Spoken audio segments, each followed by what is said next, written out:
Abertura. Foto da professora em preto e branco se move do centro para a esquerda. Título em letras brancas. Professora Cecília. Uma história de inclusão em Itapetininga. Websérie. Imagem da entrevistada sentada em um banco de jardim com assento e encosto feito em ripas brancas. Ao seu lado e ao fundo, árvores e folhagens verdes. No rodapé do vídeo, legenda: Maria Inês Aires Bernardes, sobrinha de Cecília.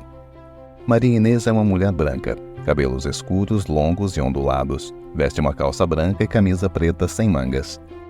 Então, falar da tia Cecília é bater uma saudade muito grande, que ela é uma referência para nós de mulher, de ternura, de preocupação com o sofrimento do outro.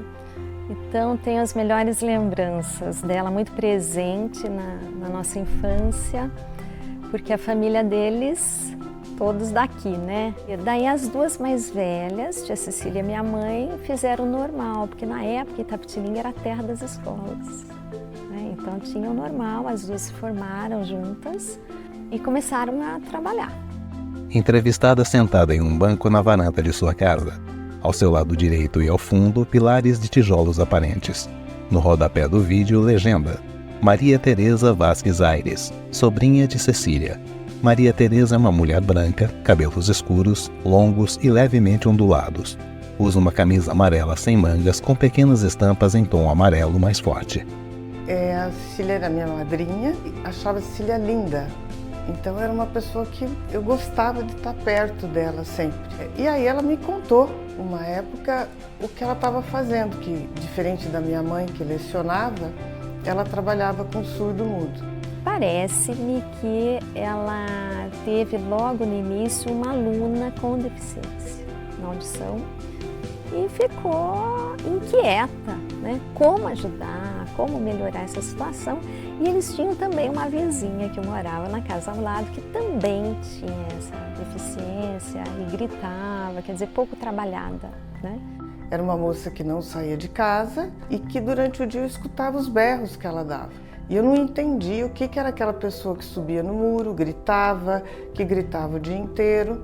Então, acho que tudo isso contribuiu para esse interesse e ela foi fazer essa especialização no Rio de Janeiro. E com isso ela se encontrou mesmo na vocação. E na época ela se preocupava em que o deficiente auditivo pudesse ter uma vida normal.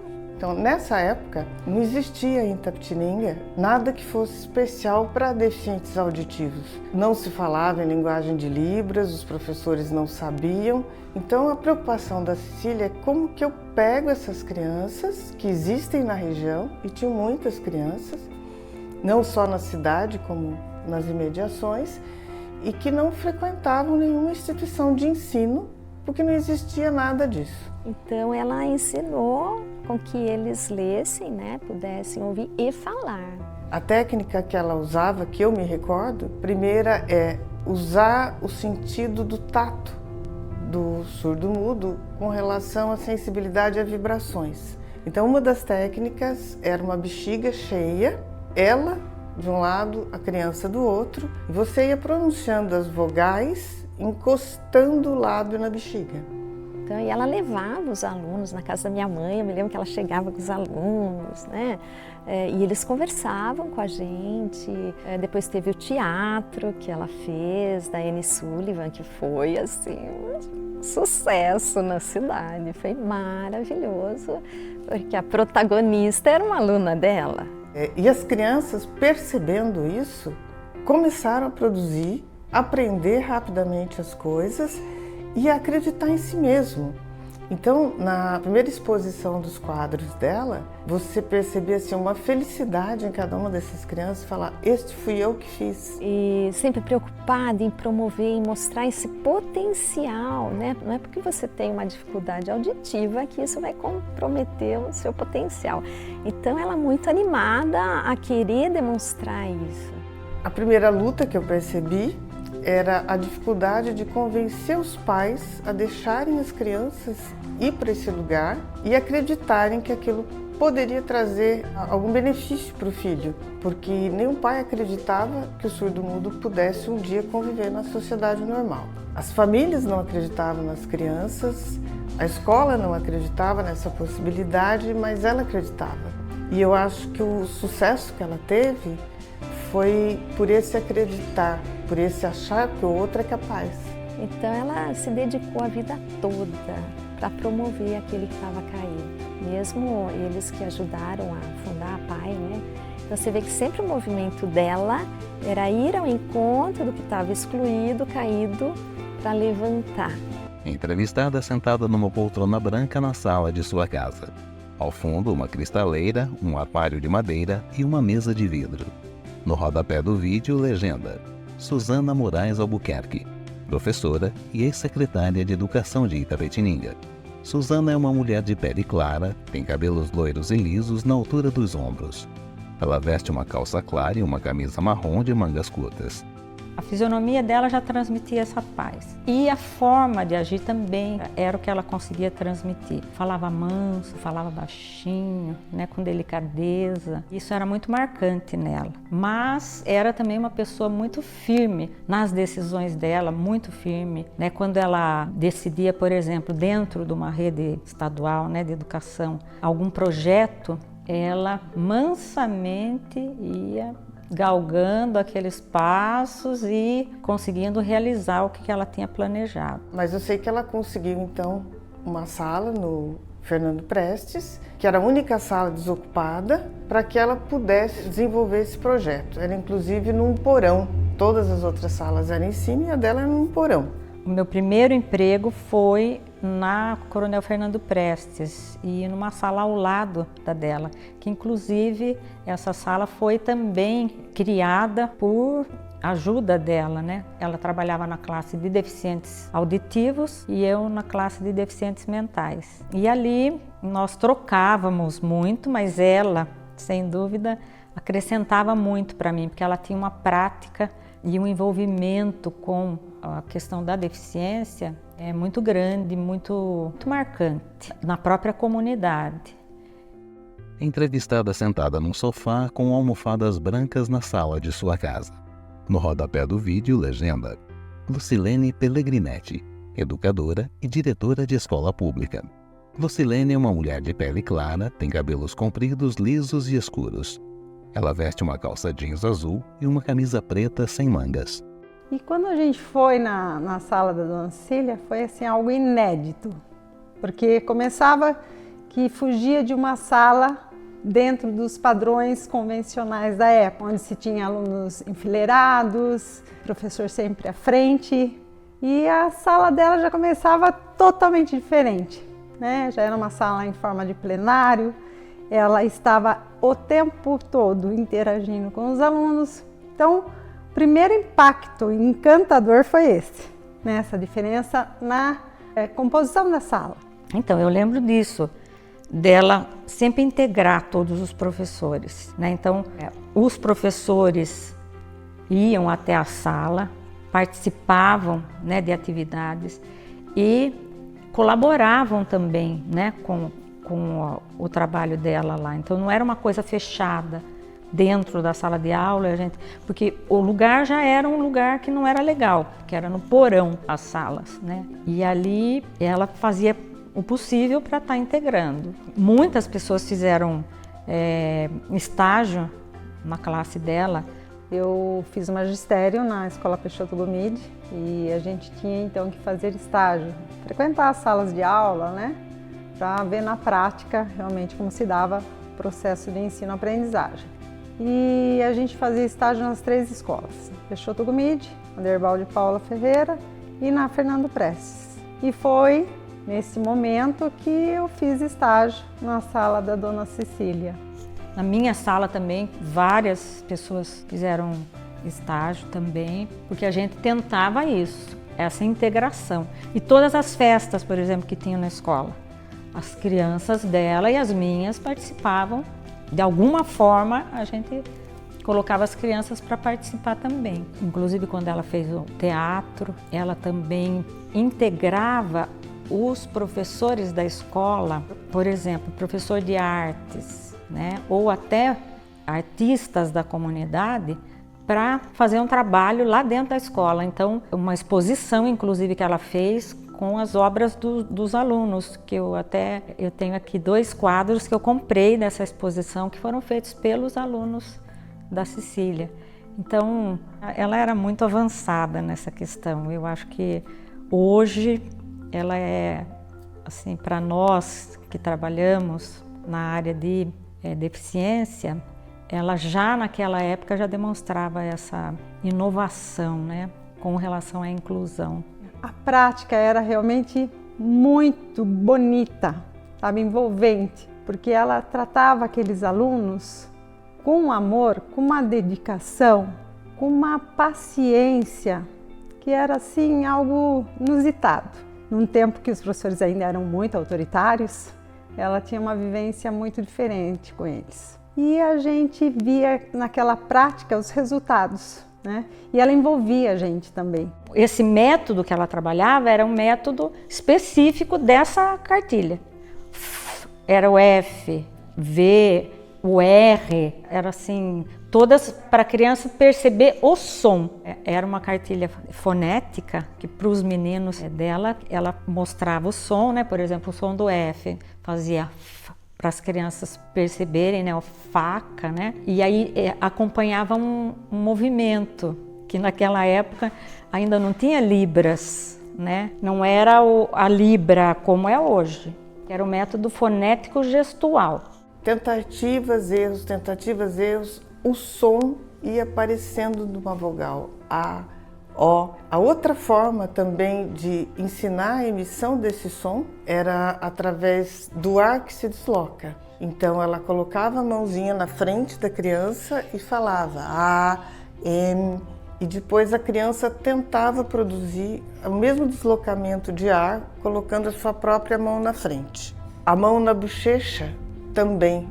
Ela falava uma palavra, a criança colocava a mãozinha na bochecha da gente e depois tentava fazer o mesmo tipo de vibração, movimentando sua corda vocal.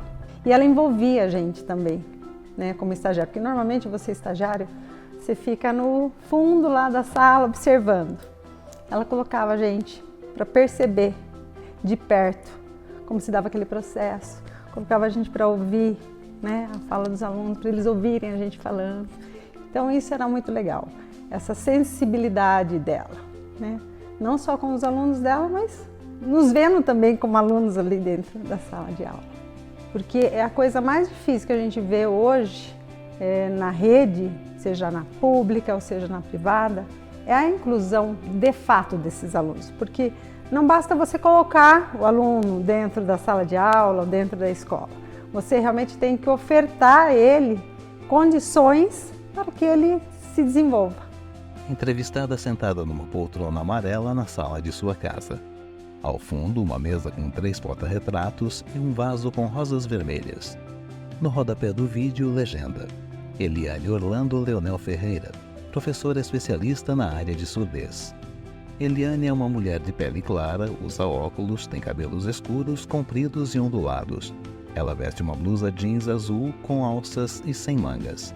A primeira vez que eu fui até a sala dela, eu vi ela atendendo os alunos, sentada num tapete no meio da sala, com uma criança à sua frente, e fazendo um trabalho de vocalização, emissão de fonemas, usando uma bexiga. Nós terminamos o estágio obrigatório e eu continuei ainda visitando a sala dela muitas vezes e vi muitas atividades e muita coisa que ela fez com os alunos e aí me encantou. Depois disso, partiram para o ensino regular. Para eles foi uma coisa muito boa, porque como a deficiência deles é sensorial, eles tiveram assim um grande avanço na área intelectual, porque eles puderam concluir ensino médio, muitos conseguiram fazer curso técnico e seguiram, né, a vida deles nessa área. E eles foram para o ensino regular com acompanhamento especializado na sala de recursos. Cecília sempre foi muito, ela não olhava para o aluno só dentro da sala de aula.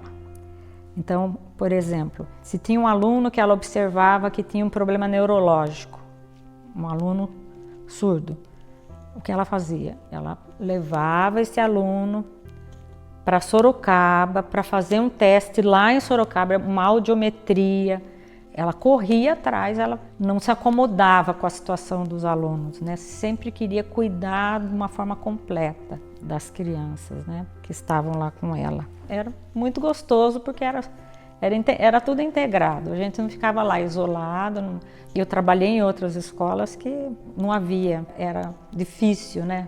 Tanto pela direção quanto pelo grupo de professores, era difícil você conseguir uma participação deles na sala de aula. E lá não, o diretor era muito bom, o seu Murat também, ele era assim imprescindível para o trabalho lá com ela, ele era imprescindível. E possibilitava todas essas situações que em classes regulares não acontecia, né? Entrevistado sentado em uma cadeira estofada na cor marrom em sua casa, tendo ao fundo uma parede cinza. No rodapé do vídeo, legenda: Antônio Murat, ex-diretor da Escola Estadual Coronel Fernando Prestes. Antônio é um senhor de pele clara, cabelos curtos e grisalhos. Usa óculos e uma camisa de mangas curtas estampada com pequenas linhas em tons suaves. Cecília foi uma pessoa sensacional, como os demais colegas, mas ela, como trabalhava em classe especial, aquelas crianças, parece que conversando com a gente, dava para entender o que eles estavam querendo. Cecília foi para lá deixou muita saudade. Quando eu assumi a diretoria do Fernando Prestes, ela já era professora da classe especial, já era. Logo que eu entrei como diretor, aí eu consegui a parte do porão da escola, não era usada para nada, era um depósito. E daí tornou-se classe muito boa e ela fazia todo o trabalho nessa parte lá. E lá a gente conseguia, inclusive, sair com as crianças, né, para atividades fora da sala de aula, né, coisa que os alunos das classes regulares tinham dificuldade para isso, né, pela compreensão do diretor de escola, né, que era uma pessoa apoiava muito o nosso trabalho. E apoiava o meu por conta da Cecília, né, transmitia essa confiança, né, de que as pessoas podiam confiar no trabalho dela.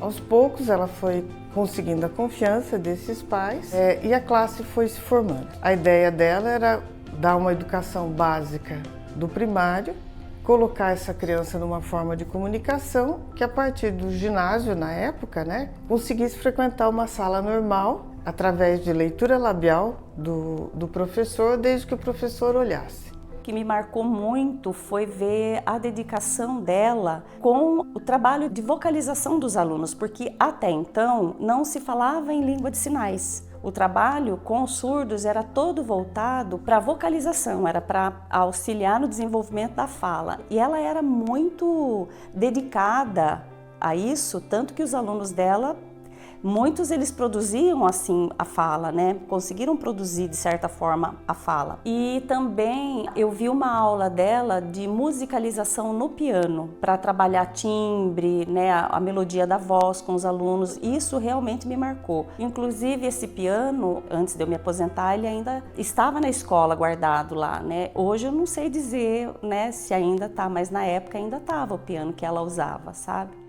A Cecília, ela sempre foi uma pessoa assim muito além do tempo dela, né? Uma pessoa que naquela época já pensava em inclusão.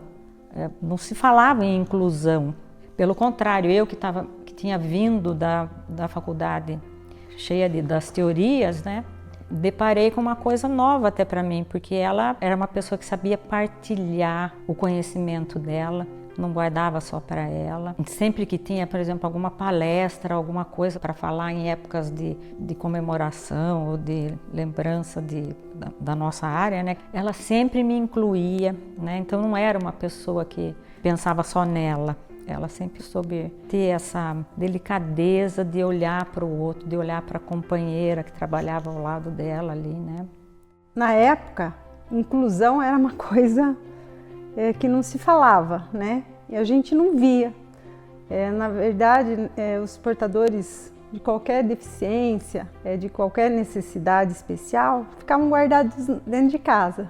E aquela sala era a única que nós tínhamos, assim, com alunos diferentes, para a gente era uma experiência fantástica por conta disso, porque você tratar com alunos dentro da normalidade, né, no processo de ensino-aprendizagem, naturalmente fácil, né? E ali não, ali requeria técnicas e eu ficava admirada como que ela dominava tantas técnicas para desenvolver realmente aquele processo com alunos que requeriam tanto. Então ela tinha um conhecimento muito profundo. Eu entrei na Escola Peixoto Gomide para fazer magistério em 79. No currículo do magistério a gente precisa fazer estágio obrigatório, né? E num desses estágios eu conheci a sala da Dona Cecília. A partir do momento que eu conheci a sala, que eu vi o trabalho dela, eu entendi o que eu estava fazendo ali no magistério. Foi uma coisa assim muito apaixonante, eu fiquei muito encantada de ver e eu continuei ainda visitando a sala dela muitas vezes e vi muitas atividades e muita coisa que ela fazia, né, com os alunos. Depois disso, fiquei 4 anos estudando nessa área, né? Quando eu voltei em 1990, que eu terminei a faculdade, eu já voltei em 91 para cá.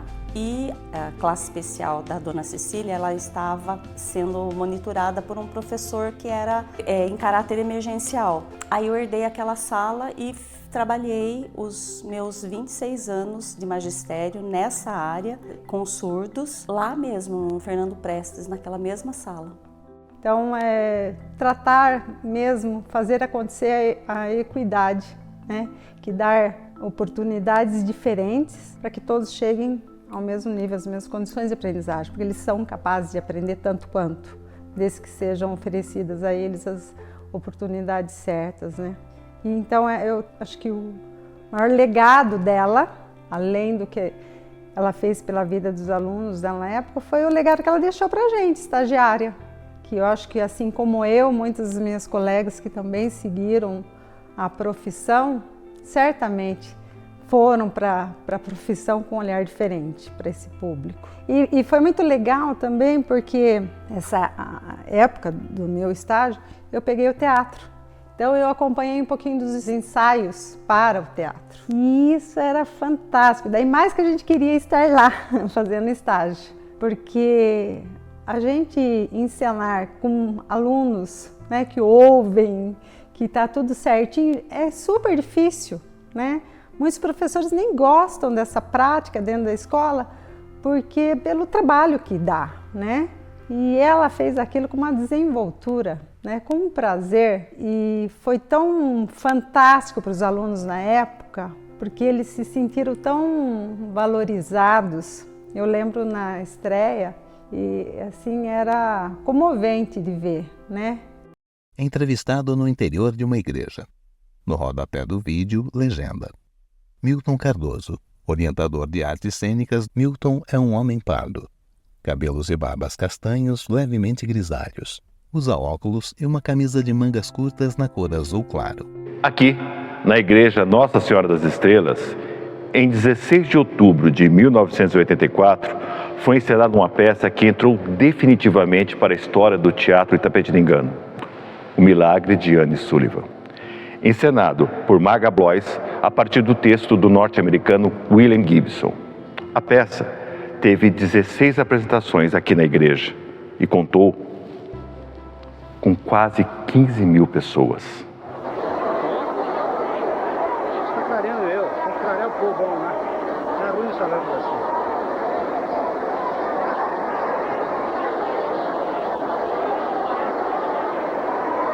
O texto de Gibson é inspirado no trabalho da educadora norte-americana Anne Sullivan.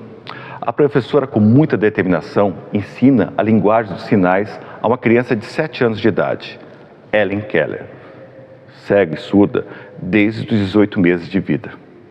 O texto é inspirador e ganha a projeção no palco norte-americano e é levado ao cinema em 1962.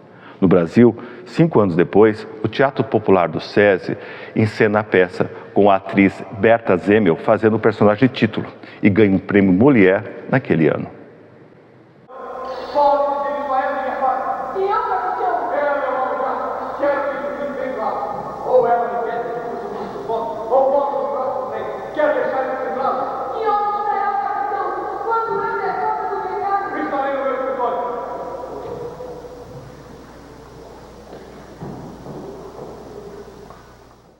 Mas havia um problema. Quem interpretaria o papel de Anne Sullivan? Personagem difícil. Então Marga lembrou-se da atriz Márcia Maria, que fazia o curso de magistério na escola Peixoto Gomide. Marga convida Márcia para fazer estágio na sala de Cecília Pimentel. A aproximação entre Márcia e Maria José foi fundamental para o sucesso do espetáculo.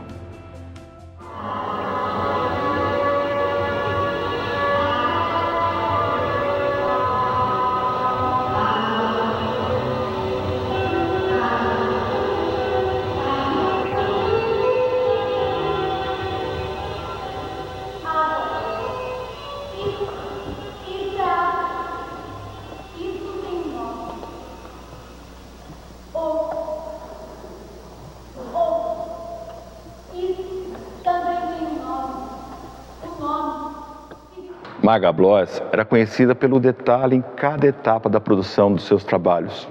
O Milagre de Anne Sullivan demora 1 ano e 8 meses para ficar pronto. Margarida, qual é a sua emoção nos momentos que antecedem a última apresentação de O Milagre de Anne Sullivan em Itapetininga? Sufoco. Um sufoco total. Porque nós queríamos receber todo mundo acomodado, calmo. Nós estamos vendo que nós não estamos conseguindo porque é uma superlotação que independe das nossas condições. E o nosso tempo some, foge de nossas mãos, de forma que hoje encerramos, né? Mas na expectativa de que esse trabalho não pare e também atinja outras cidades, outras capitais, né? Para mostrar o valor desses jovens e o valor inédito da garota Maria José. Né? Dias antes, uma equipe de jornalismo da TV Globo acompanha o trabalho. A reportagem de Anne Sullivan é vinculada no Jornal Nacional e ganha repercussão nacional. Lembrando que numa época que não haviam redes sociais para a gente ter uma ideia da magnitude deste trabalho. Em Itapetininga, São Paulo, a luta de uma professora. Ela teve que ensinar aos alunos muito mais do que ler e escrever. Parece uma sala de aula comum.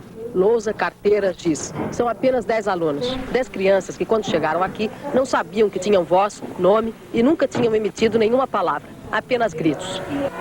Essas crianças aprendem a falar principalmente através da expressão corporal, fonema por fonema. Esse é um exercício preparatório para o aprendizado da palavra mamãe, um dos trabalhos mais emocionantes. Mamãe. Esta menina, por exemplo, Maria José, entrou aqui com 6 anos. Só agora, com 13, ela articula algumas palavras. Mas em todos estes anos, ela aprendeu muito mais do que falar. Tanto que foi escolhida para o papel principal de uma peça de teatro. E no teatro, de uma certa forma, Maria José revive a história da sua vida. Aqui, ela faz o papel de Helen Keller, a menina, também surda-muda, que com a ajuda da professora, aprende a falar. A peça mostra a dura batalha de Helen Keller para aprender a falar. Anne Sullivan, a professora, era rigorosa. Isso é água, Helen! Água, Helen! E também entrevista a professora Cecília Pimentel, com seu trabalho exemplar que fazia na escola Fernando Prestes. Qual é a emoção de ensinar essa palavra? A emoção é muito grande porque a criança fala pela primeira vez a palavra mamãe para mim. O que ela é para você? Eu para você, eu para você, eu para você. Mamãe! Que lindo. Mamãe, mamãe de todos. Ela diz que é mamãe? De todos. Eu, mamãe de todos. Mamãe de todos. Ao final das apresentações do Milagre de Anne Sullivan, a diretora Marga Bloss faz uma singela homenagem à amiga e professora Cecília Pimentel.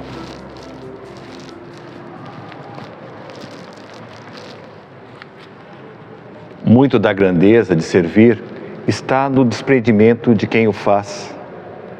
Seu apoio foi uma eloquente lição para nós, do Grupo TESPES, que aprendemos a amá-la. Sem dúvida, o Milagre de Anne Sullivan foi um grande sucesso, inspirado num trabalho apaixonante da professora Cecília Pimentel. Seu trabalho transformou a sua geração e transformará as futuras gerações que fazem da arte de ensinar a sua paixão.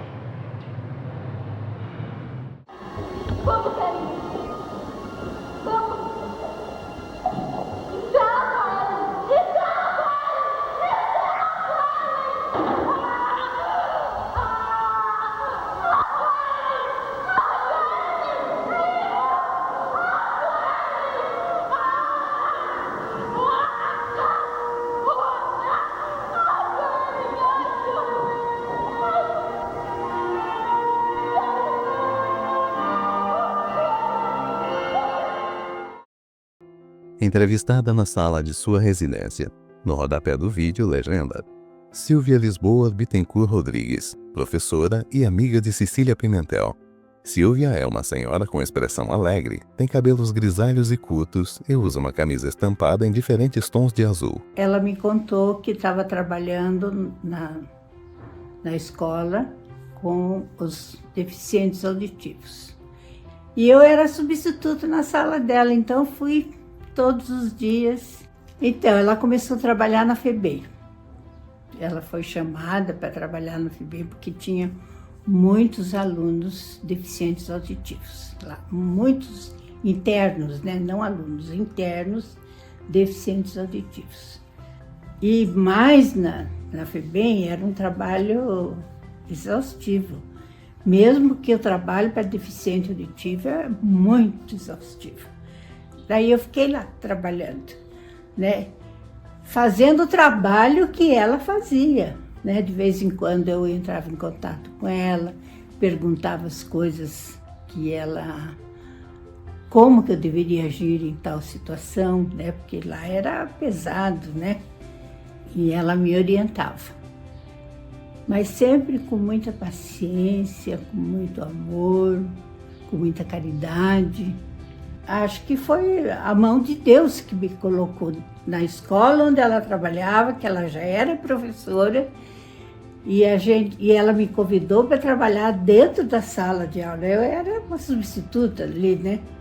Eu aprendi muito com ela, sabe? Aprendi muito com ela, e quando nasceu meu filho, Renato, deficiente auditivo, a princípio foi difícil descobrir a causa, né?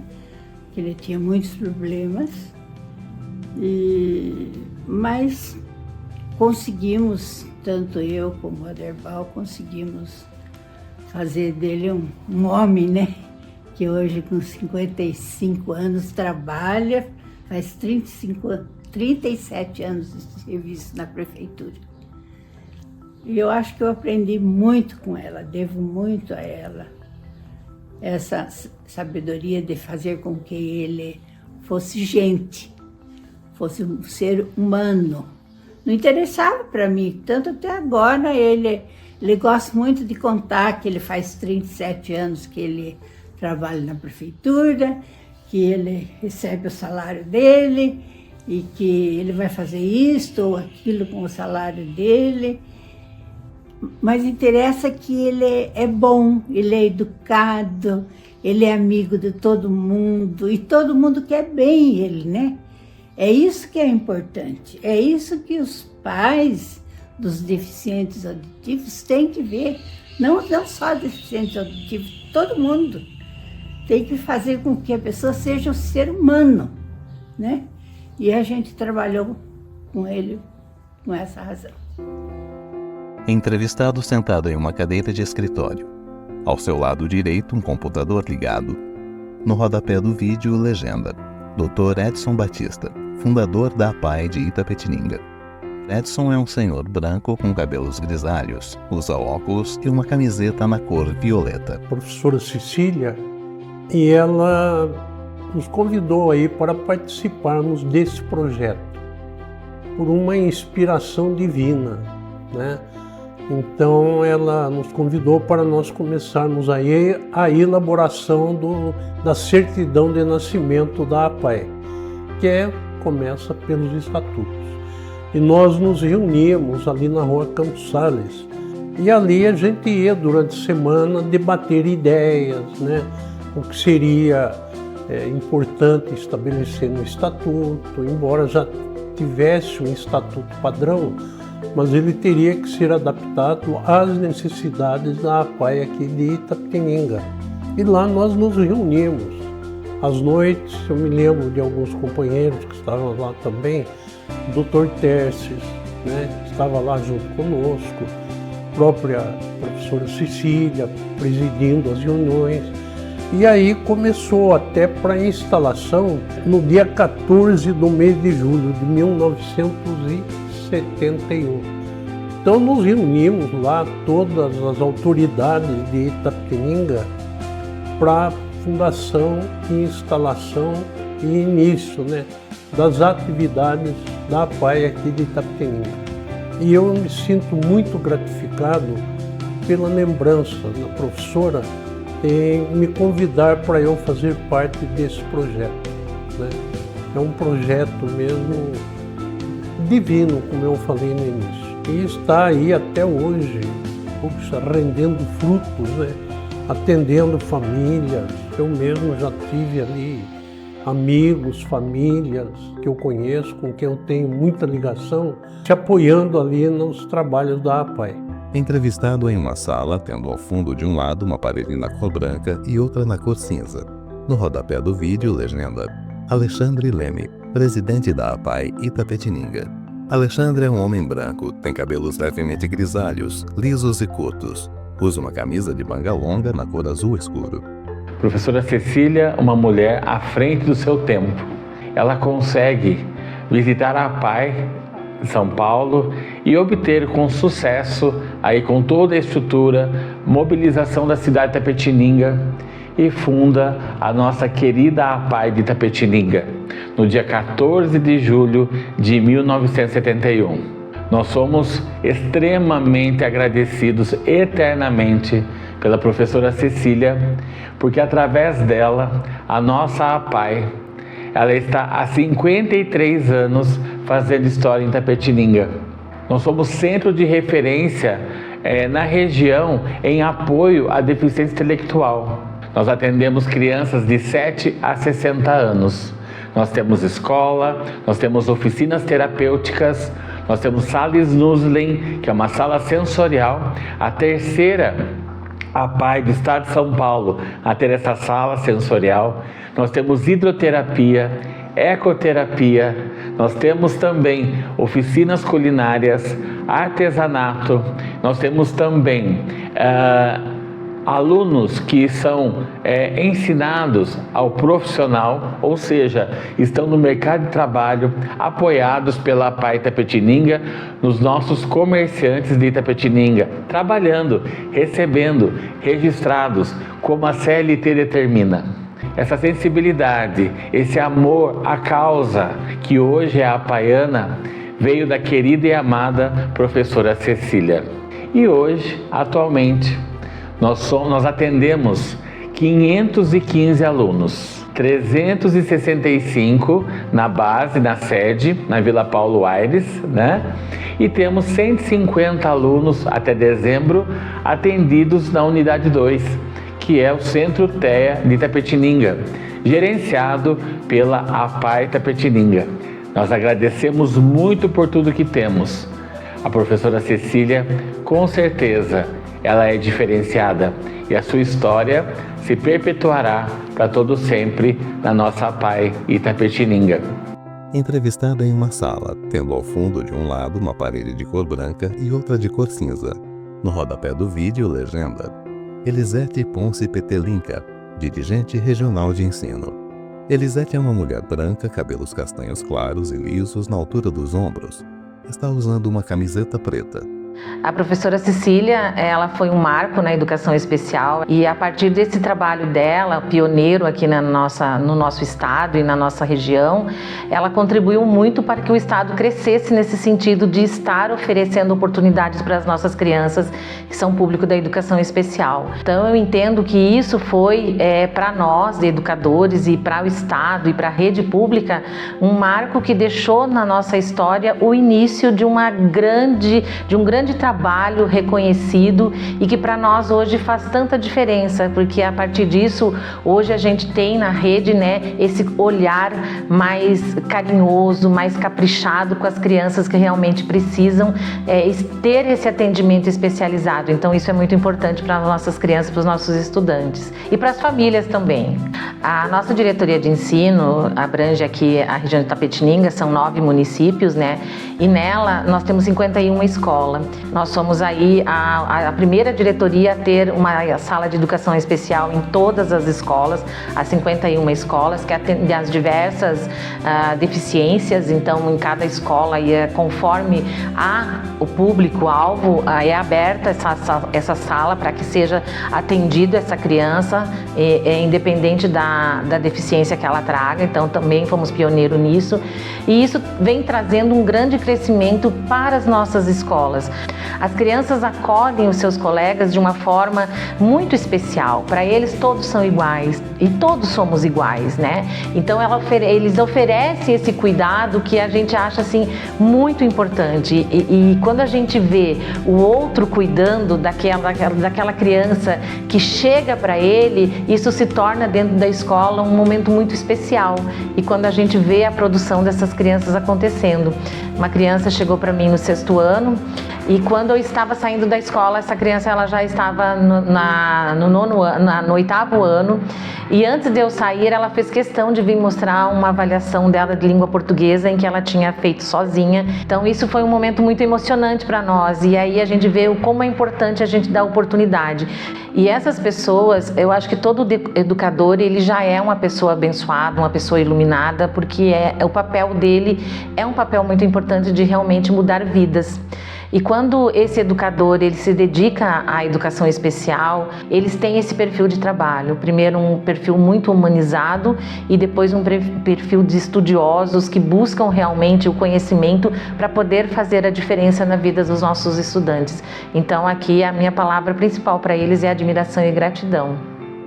Entrevistada em uma sala, tendo ao fundo de um lado uma parede de cor branca e outra de cor cinza. No rodapé do vídeo, legenda: Professora Jéssica Fabiane de Medeiros, Diretoria de Ensino Região Itapetininga. Jéssica é uma mulher branca, cabelos castanhos lisos e longos, usa uma camisa preta e blusa rosa. Eu sou a professora Jéssica, eu atuo no ensino colaborativo com as crianças com todos os tipos de deficiência, né? Autista, deficiente intelectual, visual, com deficiência auditiva. Eu atendo todas as especificidades, assim. O primeiro deles é meu filho, que é autista. Aí eu comecei lá em 2012, trabalhar nessa área, buscar mais informações, porque eu não sabia nada sobre. E aí eu fui procurando onde meu filho se encaixava, né? Porque eu sabia que ele era atípico, mas o que era exatamente eu não sabia. E aí ele começou a ler com 3 anos de idade, então para mim já era um caso assim, de uma criança fora da faixa de desenvolvimento, porque ele nunca tinha ido para a escola. Então eu comecei nessa área, entrei, mas aí eu percebi assim que não era só a minha angústia, era a angústia de várias mães. Então eu comecei a entrar em vários grupos. Então aí eu comecei, me apaixonei pela área, vi as angústias das outras mães, falei, não, eu quero fazer algo para ajudar a melhorar essa qualidade de vida dessas pessoas e das mães também, né? Porque as mães sofrem muito. A maioria são abandonadas pelo parceiro, então essa mãe fica sozinha nesse processo, né? E um caso assim que marcou muito foi de uma estudante que chegou na escola, ela era não verbal, ela tinha pouca fala, né? Que ela teve foi na gestação, que ela teve uma complicação e não tinha assim a formação do crânio. E ela tinha assim, a mãe não quis fazer a cirurgia, né? Que precisa para a reconstituição do crânio, por conta que ela tinha um risco de vida, então a mãe optou por não fazer. E aí ela era uma criança assim que a gente tinha que tomar total cuidado, porque se ela caísse, a mãe falava, ela morre.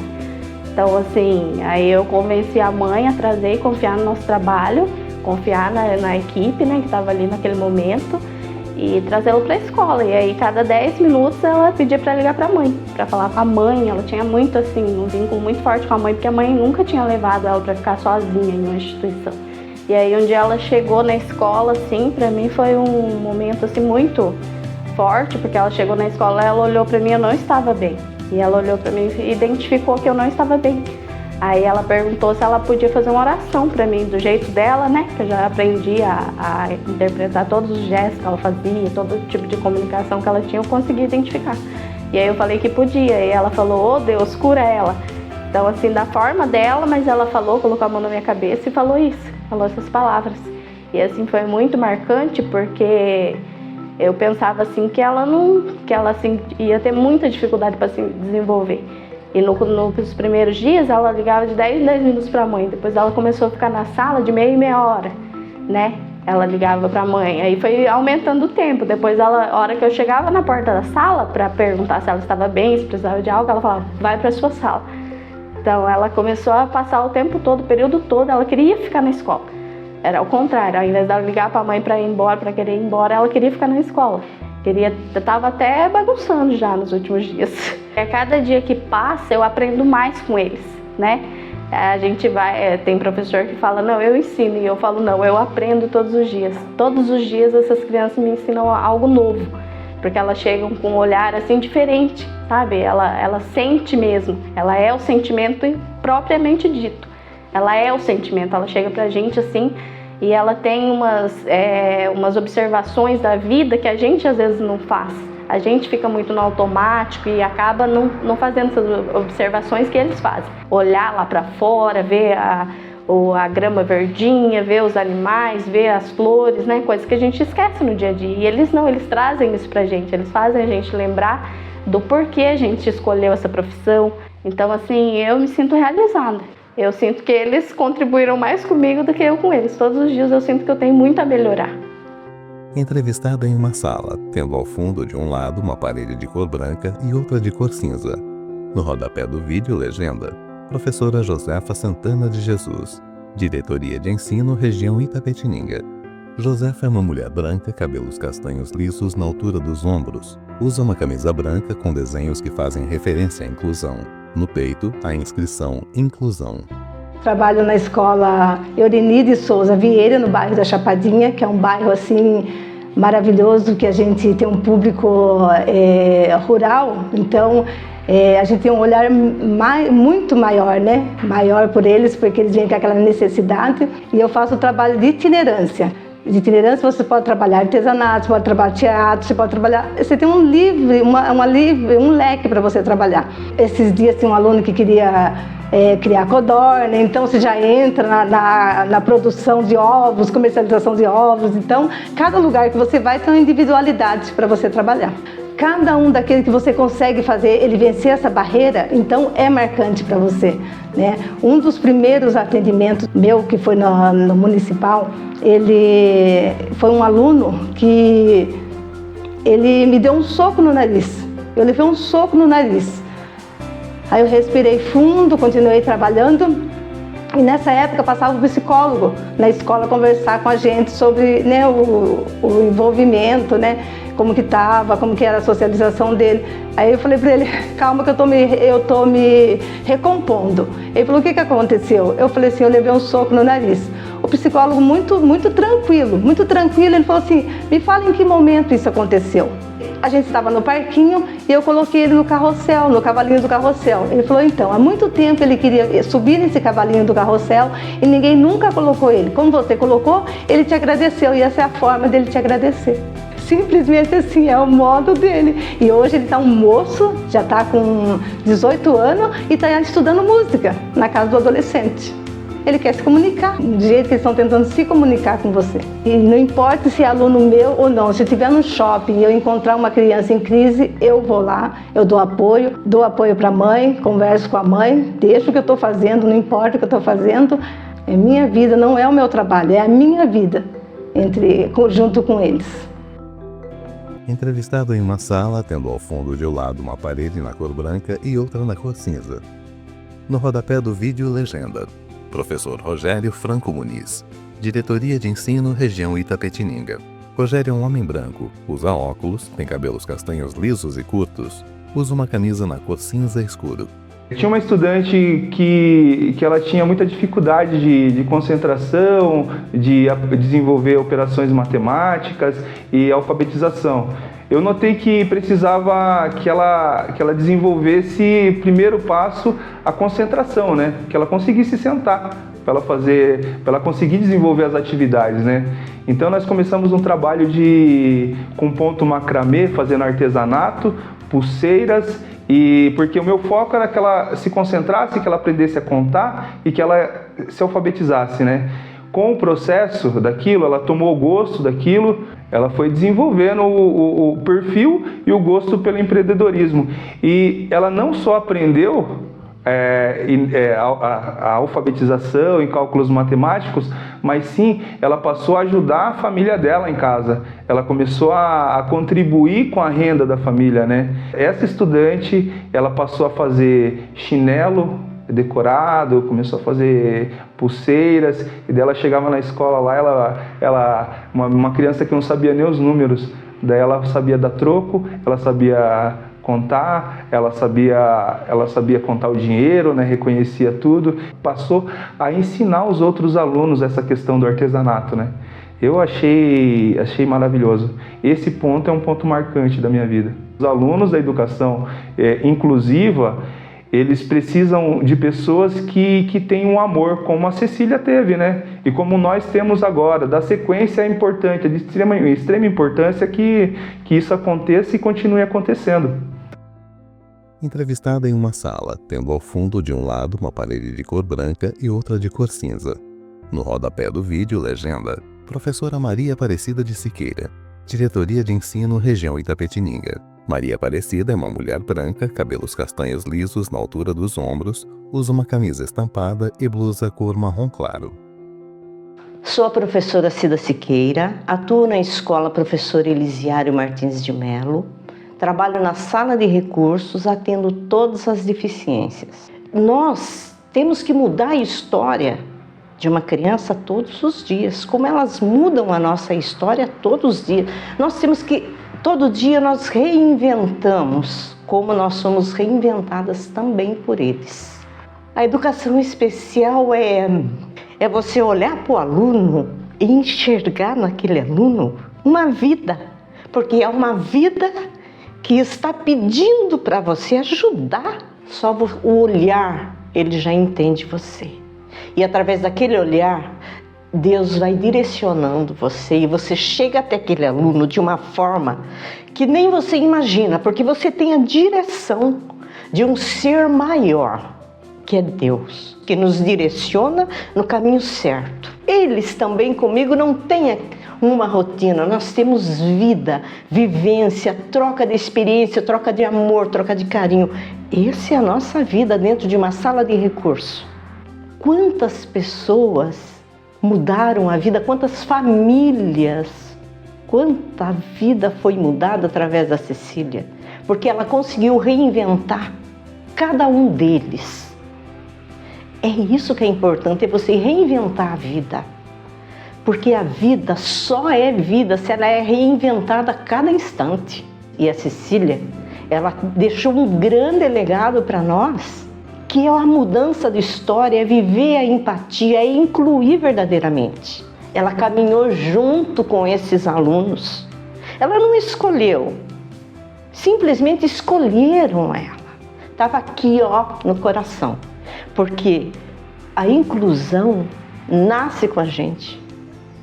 E foi o que aconteceu com a Cecília, foi esse legado que a Cecília deixou para nós.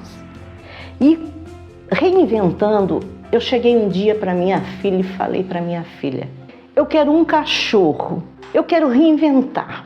Eu quero um cachorro, eu quero ter um cão terapeuta. E ela comprou esse cachorro. Agora vamos encontrar alguém que faça esse trabalho. Encontramos um profissional capacitado em tecnologia assistiva, que é o Fernando Paiva. E ele entregou o cachorro depois de 2 anos de treinamento pronto. Hoje esse cachorro trabalha comigo na escola. É a alegria das crianças. Eles fazem circuito, ele acalma as crianças. Então, isso é reinventar cada dia, é você não ficar sempre na mesmice, é você ir procurando a cada dia algo novo, porque é o que nós precisamos, ser reinventado. E eu agradeço a Deus, porque Ele é de grande ajuda, tanto para mim como para minhas crianças. Entrevistado sentado numa sala, tendo ao fundo uma cortina branca. No rodapé do vídeo, legenda: Edmundo José Vasques Nogueira, filho de Cecília Pimentel. Edmundo é um homem alto, de pele clara, tem cabelos lisos, levemente grisalhos. Ele veste uma camisa branca de mangas longas. Falar da minha mãe é falar de amor, falar de mãe amorosa. E acho que o segredo era que ela tratava os alunos como filhos, né? Ela era uma mãe cuidadosa de cada um daqueles alunos, sempre buscando o melhor para eles. Isso fez toda a diferença no trabalho dela. Eu estudei no Fernando Prestes, a classe dela era no porão.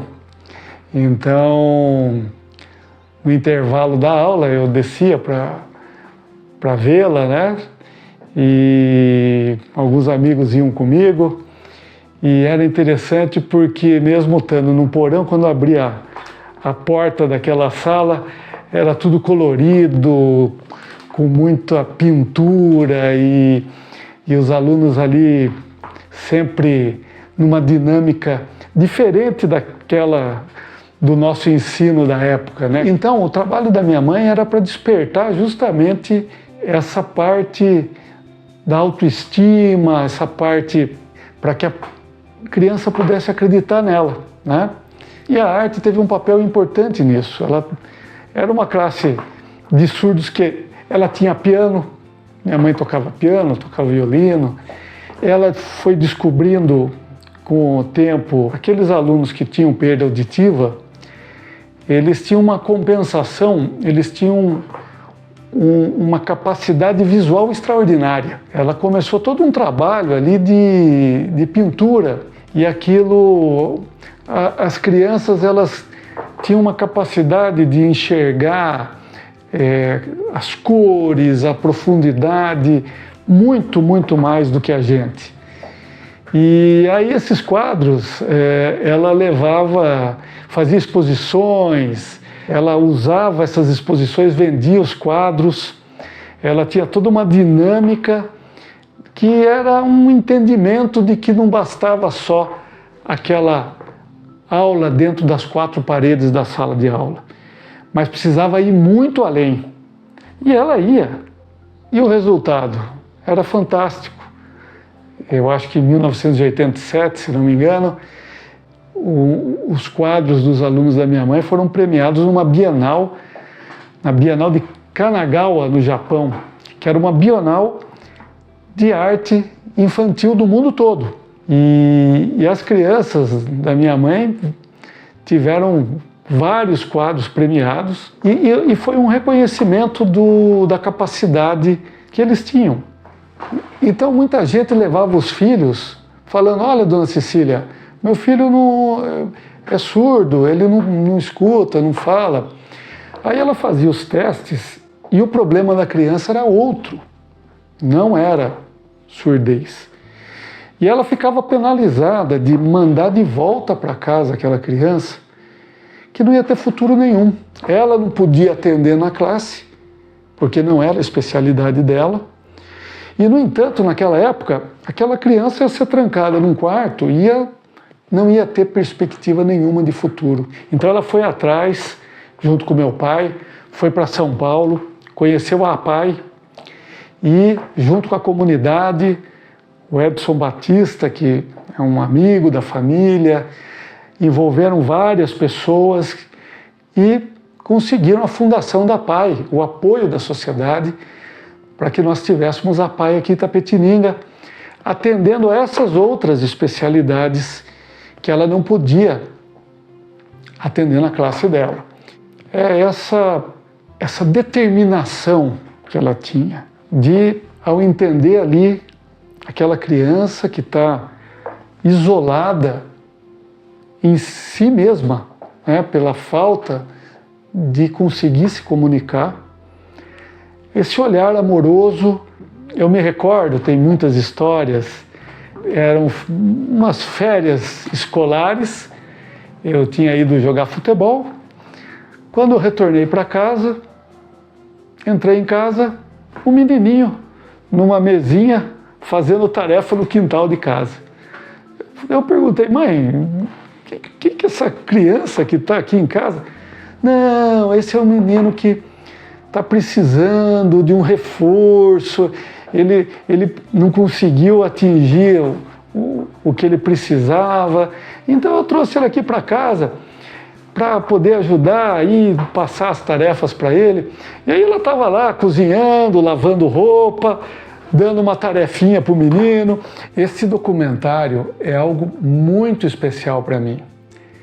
É uma felicidade imensa poder resgatar a história de vida da minha mãe e ver que aquelas sementes que ela plantou transformou a vida daquelas crianças. E hoje, a gente vendo a história de vida dela, a gente tem que valorizar muito as Cecílias de hoje. Esses professores e professoras que estão dia a dia nas nossas escolas estaduais e em outras instituições, apoiando, ensinando e promovendo a vida dessas crianças diferentes. Eles são apenas diferentes da gente. E esses professores, as Cecílias, sabem muito bem disso. E isso faz toda a diferença nesse trabalho de educação inclusiva.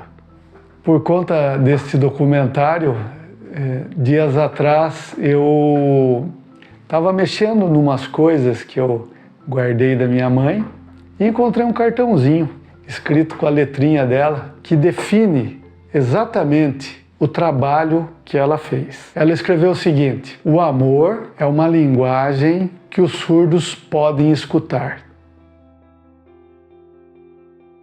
Encerramento. Foto da professora em preto e branco se move do centro para a esquerda. Título em letras brancas. Professora Cecília. Uma história de inclusão em Itapetininga. Websérie.